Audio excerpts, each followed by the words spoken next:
It's time to start your morning by taking 5. Here's your host, Matt McMaster.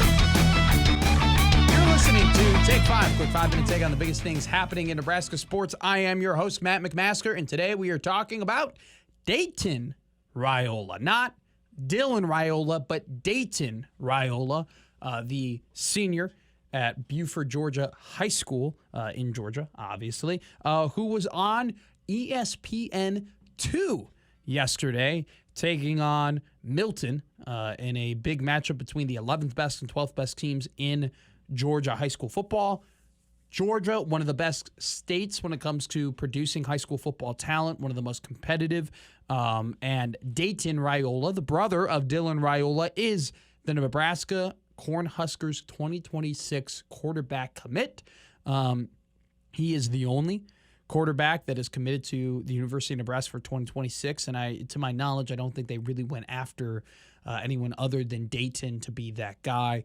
I think that the discourse surrounding Dayton heading into this season, and just in general, was, look, he's Dylan's brother, right? He is the uncle of Donovan Raiola, the offensive line coach for Nebraska. He is the son of Dominic Raiola, a Husker football legend, also a Detroit Lion legend on top of that, and just the little brother of Dylan.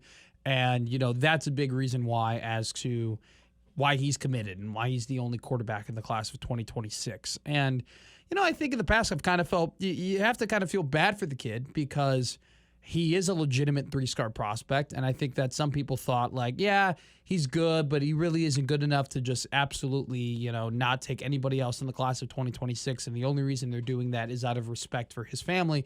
And yesterday was an incredible opportunity for him to showcase on an incredibly large stage in a brand new $62 million stadium against a really good team in Georgia why the Cornhuskers believe in him and why maybe he could end up being the next starting quarterback after his brother leaves Nebraska, why he could be the next Cornhusker quarterback. And he showed it yesterday, man. I was watching the game on ESPN2, and he was impressive. Now, is he this overbearing, overwhelming 5-star talent? Holy crap, I can't believe Nebraska football got this guy. No, he's not. Let's be real here.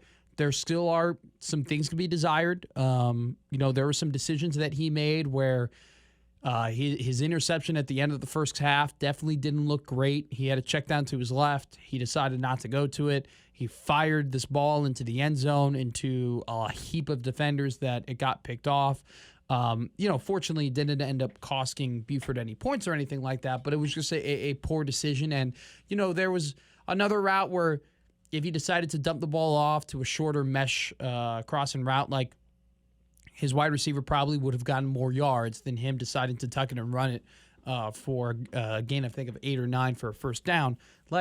There are some of those decisions. He doesn't have a ton of touch on the ball. He just fires it in there, which is a great quality to have at times, but you'd also like him to mix in that ability to touch the football. And there weren't any throws yesterday where he was really throwing guys open or anything like that either. So there are definitely things that he needs to work on and things he can improve on, but he's big, he's athletic, he's not afraid to run the ball, he's not afraid to tuck it, he doesn't force running the ball, he only does it when he is under pressure, and he made a lot of good decisions when it came to, hey, this is what I'm going to take off. He's fast. He can outrun guys. I mean, there are guys who will be playing Power 5 football, in the next couple of years that he was able to outrun and outsprint and outgain.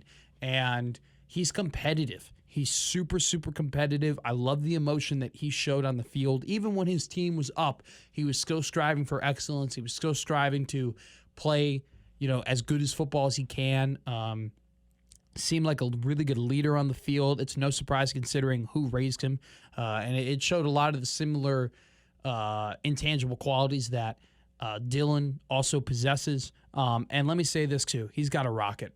He does. The apple did not fall far from the tree. Dylan Raiola's got a great arm. Dayton Raiola, he's also got a great arm. And you can make the argument. I'm not saying that's the case, but Dayton Raiola might be a little bit better. I mean, he's got some whip on it. I mean, there were some intermediate routes that he threw yesterday where it was very like Brett Favre, where it's like, bang, it's just right on the guy. And I was impressed. I was very, very impressed. And I think yesterday he proved that he is a guy that if he can be developed and if he could, add some of those traits of having a little bit more touch, having a little bit of better timing, understanding that, hey, a check down isn't surrendering, a check down isn't a loss, a check down could be something great, that he could develop into a really good quarterback. And what I liked a lot, too, is he has good footwork, and he showed a lot of poise in that pocket. I mean, he waited multiple times to the very last second to throw that ball until he took off. He's a runner who's not necessarily looking to run,